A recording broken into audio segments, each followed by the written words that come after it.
So hello friends, एक बार फिर से स्वागत है आपके अपने चैनल चलो बागवानी करे पर। और जैसा कि आप जानते हैं मेरे चैनल पे आप डिफरेंट स्टेट्स की वीडियोस देखते रहते हैं, तो उसी श्रृंखला में आगे बढ़ते हुए आज मुझे एक बार फिर से मौका मिला है जयपुर आने का। आज मैं आ चुका हूँ सुनीति गोयल जी के गार्डन में, जो कि बहुत ही सुंदर गार्डन है। मैम यहाँ पे काफ़ी सारी जगह पे लैंडस्केपिंग भी कर रही हैं, काफ़ी सारी टोपियारीज भी बना रखी हैं, जेट प्लांट पे बहुत ही अच्छा काम किया हुआ है। साथ ही मैं देख रहा हूँ यहाँ पे काफ़ी सारे ट्रे गार्डन्स भी हैं। तो आज इनके गार्डन का मैं पूरा का पूरा टूर करने वाला हूँ, आपको सभी चीज़ें मैं दिखाने वाला हूँ बैक टू बैक।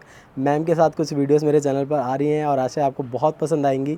साथ ही मैं आप लोगों को बताना चाहूँगा, जो भी लोग नए आए मेरे चैनल पे, कि मैं ऐसे ही भारत के अलग अलग हिस्से में जाके सभी गार्डनर्स के गार्डन को अपने चैनल पर दिखाता रहता हूँ, जिससे आपको बहुत कुछ सीखने को मिलता है। तो चलिए बिना देरी शुरू करते हैं आज की वीडियो। स्वागत है संदीप जी आपका मेरे गार्डन में। Thank you so much ma'am. तो फ्रेंड्स, हमारे सामने आ चुकी हैं सुनीति गोयल जी, जिनका ये गार्डन है। बहुत ही सुंदर गार्डन मैम ने तैयार किया है। तो मैम, आज की वीडियो स्टार्ट करने से पहले मैं जानना चाहूँगा आपकी गार्डनिंग जर्नी क्या रही, कब आपने स्टार्टिंग करी और कैसे कैसे आपने इतना सुंदर गार्डन तैयार कर लिया। संदीप जी, मेरे शादी से पहले से ही मुझे गार्डनिंग का बहुत शौक़ था, क्योंकि हम लोग बेसिकली जयपुर से ही हैं। तो मेरी मम्मी का घर भी काफ़ी बड़ा था, स्पेस थी वहाँ पे। और उस टाइम हम छोटे थे, तो जो भी प्लांट्स उस समय अवेलेबल होते थे वहाँ हमने लगा रखे थे। मतलब इतनी वैरायटी नहीं आती थी, लेकिन जो भी आती थी उस समय भी मेरी मम्मी का गार्डन बहुत सुंदर हुआ करता था। फिर मेरी शादी हुई, मैं मानसरोवर आई यहाँ पे। तो फ़र्स्ट ऑफ़ ऑल हम लोग फ्लैट में थे, लेकिन शौक़ मेरा बिल्कुल अपना वैसा का वैसा ही था। तो मैंने फ्लैट में भी 2 मेरी बालकनीज़ थी, उसमें मैंने बहुत प्लांट्स लगा रखे थे। फिर किस्मत से मुझे अच्छा बड़ा घर मिला और मैं यहाँ शिफ्ट हुई, तो मेरे पास स्पेस भी थी और शौक़ भी था। तो वो, और इसमें सबसे बड़ा प्लस पॉइंट और जो मेरे साथ मेरी गार्डनिंग को बढ़ाने के लिए रहा, वो ये कि मेरे इस एरिया में, मेरे सराउंडिंग्स में नर्सरीज़ ही नर्सरीज़ हैं। अच्छा। तो जब मैं इस घर में आई, तो आप यकीन नहीं मानेंगे, मैं कहीं भी निकलती थी और जब मैं लौटती थी तो मेरे गाड़ी में पौधे ही पौधे होते थे। मेरे बच्चे उस समय बहुत छोटे थे और वो एक सुर में चिल्लाते थे कि मम्मी हम नर्सरी नहीं जाएंगे।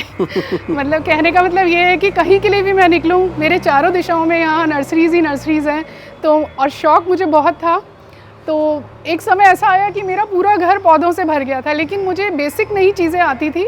शौक़ तो था, लेकिन प्लांट्स के ना मुझे नाम आते थे, ना मैंने उन्हें बहुत ढंग से रखा हुआ था। फिर मैंने यहाँ पे हमारे किचन गार्डन एसोसिएशन एक ग्रुप है, लेडीज़ का ग्रुप है, मैंने वो ज्वाइन किया। मेरी बेसिक लर्निंग मेरी वहीं से शुरू हुई। वहाँ से मैंने सीरियसली बहुत सीखा और आज भी सीख रही हूँ। तो उसके बाद फिर मेरे को समझ में आया, और एक्सपीरियंस से भी समझ में आया कि क्या प्लांट्स आपको रखने चाहिए और कैसे रखने चाहिए। बेशक आप 2 ही रखें, लेकिन सबसे पहली बात यह है कि वो दोनों आपके हेल्दी होने चाहिए। भरने से ज़्यादा अच्छा है कि आप प्लांट को अच्छे से रखें। प्लांट्स को रखना, उनकी प्लेसमेंट और उनकी आपकी चॉइस, ये सब चीज़ें आपके गार्डन को एक बहुत बेहतरीन लुक देती है। तो उस समय मैं खरीदती तो बहुत थी, लेकिन मुझे समझ नहीं थी। सबसे पहले जैसे हम गार्डनिंग में आते हैं, तो मोस्टली सभी लोगों का रुझान जो है ऑर्नामेंटल प्लांट्स की तरफ जाता है या फूलों की तरफ जाता है। तो मैंने खूब यहाँ पे भरे, लेकिन वो अक्सर मर जाया करते थे, क्योंकि मुझे आता नहीं था उनको कब क्या देना है, किस शेड में रखना है या सन में रखना है, कैसे रखना है। तो बेसिक उनका नेचर करते करते भी समझा, प्लस मैंने जैसा बताया कि KGA से मैंने बहुत सीखा। फिर वहाँ पे हमें आर्ट वर्क भी सिखाते हैं, जो आप मेरे गार्डन में देख रहे हैं, ये सब वहीं से सीखा। और कुछ देखिए, लेडीज़ हैं तो हमारे अंदर एक एस्थेटिक सेंस बाई बॉर्न ही होता है, मुझे ऐसा लगता है। तो उस तरीके से मैंने अपने गार्डन की जर्नी शुरू करी, और धीरे धीरे करते करते मुझे ये समझ में आया कि क्योंकि यहाँ जयपुर है, देखिए दोनों ही वेदर कंडीशंस बहुत एक्सट्रीम लेवल पे जाती हैं, चाहे समर्स की बात करें चाहे विंटर्स की बात करें। तो हम मनचाहा नहीं कर पाते हैं, जो यहाँ सस्टेन हो सकते हैं हम वही प्लांट्स रख सकते हैं। तो जैसे आप यहाँ देख रहे हैं, ये अडेनियम डेजर्ट रोज़ के नाम से जाना जाता है।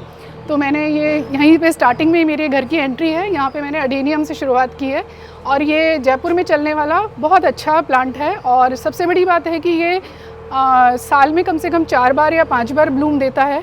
इसके अलावा जब ये इसमें ब्लूम भी नहीं हो तो भी इसकी अपनी एक ब्यूटी है। और आप जैसे देख रहे हैं कि मेरे घर के हर कोने में आपको जेड ज़रूर नज़र आ रहा होगा। तो ये एक इतना फीचर्ड प्लांट है कि इससे आप कुछ भी कर सकते हैं।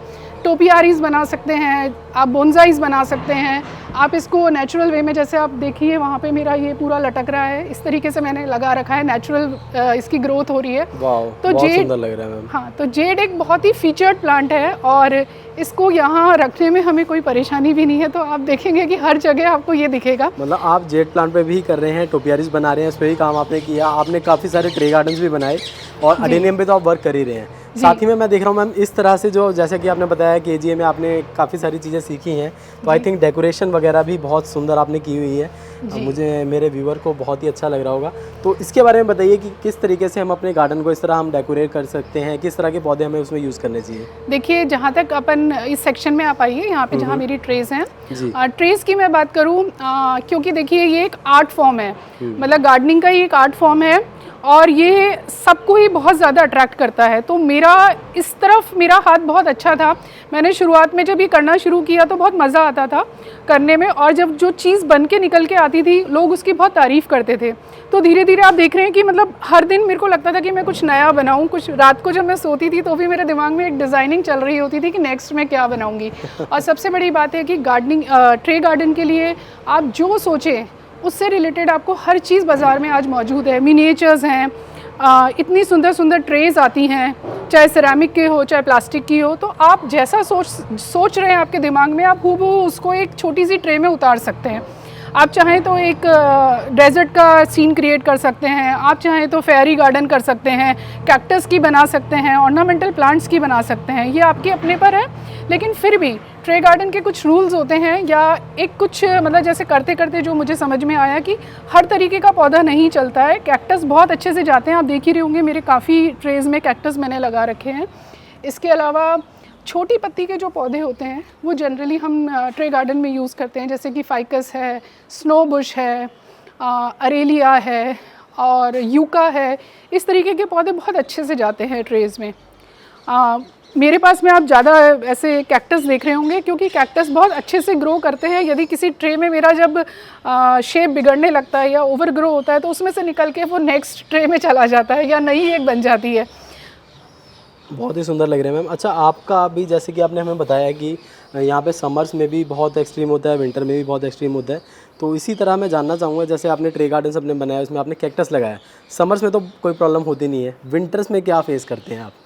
देखिए, दोनों ही वेदर्स यहाँ पर प्लांट्स के हिसाब से बहुत एक्सट्रीम लेवल पे जाते हैं। ट्रे गार्डन में जो कैक्टस है मैं उनके लिए पूछ रहा हूँ आपसे कि ट्रे गार्डन्स में कोई प्रॉब्लम आती है विंटर्स में? समर्स में तो बहुत अच्छे ग्रो करते होंगे कैक्टस के साथ। कैक्टस दोनों ही सीजन में बेसिकली बहुत ज़्यादा आपको तंग नहीं करते हैं, अच्छे जाते हैं।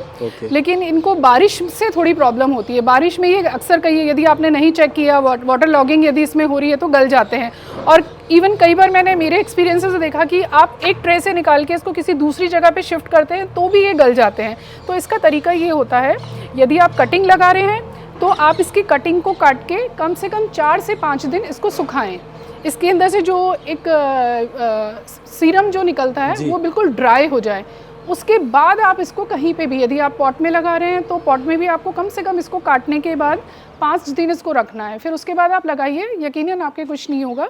और इसकी जो अपन मिक्सचर बनाते हैं, आप देख रहे हैं जैसे मेरे हर पॉट में आप देख रहे हैं बजरी आपको दिख रही होगी जी, या कहीं कहीं मैंने सिंडर भी यूज़ किया है। तो पोरस आपकी मिट्टी होनी चाहिए, तो ये प्लांट आपके कहीं भी नहीं जाएंगे। बस इसमें ये ध्यान रखना होता है कि कटिंग या कहीं से भी आप उसको पॉट में से भी निकाल रहे हैं तो 1-2 दिन आप उसको रखिए, उसके बाद उसको ग्रो कीजिए। और इवन कैक्टस तो आप ये देखिए कि आपको उसको बहुत ज़्यादा अंदर मिट्टी में डालना भी नहीं है। यदि जैसे सपोज कीजिए मैंने इसको यहाँ से काटा, अभी आप देख रहे हैं ये मैं किसी से कटिंग लेके आई थी, ये देखिए ये सिर्फ मैंने ऐसे रखी हुई है। इसको आपको अंदर नहीं दबाना है, आपने अंदर दबाया तो ये यकीनन गल जाएगी। और ये सेल्फ रूट ले लेती है, आपको सिर्फ इसको मिट्टी से टच होने को चाहिए, ये अपने आप इसमें रूट आने लगती है। तो ये थोड़ी बहुत कुछ एक चीज़ें अपने को ध्यान रखनी पड़ती है। बाकी कैक्टस हो चाहे प्लांट हो, यदि आप उसका नेचर समझ जाएं तो आपके लिए कुछ भी कठिन नहीं है उसको लगाना और उसको पालना। अच्छा, ट्रे गार्डन की जो मेंटेनेंस है, जैसे आपने कोई भी डिज़ाइन इसमें क्रिएट किया है तो देखिए प्लांट हैं अपने नेचर अनुसार ये बढ़ेंगे भी, तो जो आपने डिज़ाइनिंग इसमें डाली है वो बाय द टाइम थोड़ी सी मिसमैनेज हो जाती है, तो उसके लिए आपको समय समय पे इसकी प्रूनिंग करनी पड़ती है। इसके अलावा जो भी प्लांट आपका ओवर ग्रो हो गया है उसको आप काट दीजिए, और जो भी आपने इसके अंदर ऊपर जो बेस पे जो ऊपर लगाया है उसको थोड़ा थोड़ा देखिए समय समय पर आपको टॉपिंग फिर से करनी पड़ती है। ये इसकी एक छोटी मोटी थोड़ी सी, जैसे हर एक चीज़ ही मेंटेनेंस मांगता है, तो उसी तरीके से यदि आपने कोई डिज़ाइन क्रिएट की है तो वो थोड़े समय पे आपको उसको रीडू करते रहना चाहिए। बाकी कटिंग, अच्छा इसकी जो मिट्टी बनती है उसमें आपको बहुत ज़्यादा खाद नहीं देनी है, क्योंकि यदि आप खाद देंगे तो वो और ज़्यादा बढ़ेगी। हमें प्लांट को उसी फॉर्म में रखना है जिससे हमारी डिज़ाइनिंग पार्ट लंबे समय तक चले। पहले। तो मैं तो इसमें बहुत ज़्यादा खाद नहीं डालती हूँ, बेसिक मिट्टी में ही मैं लगाती हूँ, तो प्लांट बस सस्टेन कर जाए। बहुत ओवरग्रो होने लगेंगे तो आपका लैंडस्केप बहुत जल्दी ख़राब हो जाएगा। आशा है आज की वीडियो आपको बहुत पसंद आएगी। अगर वीडियो पसंद आई तो लाइक करें, शेयर करें, कमेंट करें। साथ ही में भी मेरे चैनल पे काफ़ी सारे और भी स्टेट्स की वीडियोस आने वाली हैं, तो ऐसी वीडियो देखना पसंद करते हैं तो अभी के भी चैनल को सब्सक्राइब करें, बेल आइकन पे क्लिक करें। मैं मिलता हूँ ऐसे किसी और वीडियो में, तब तक के लिए बाय बाय।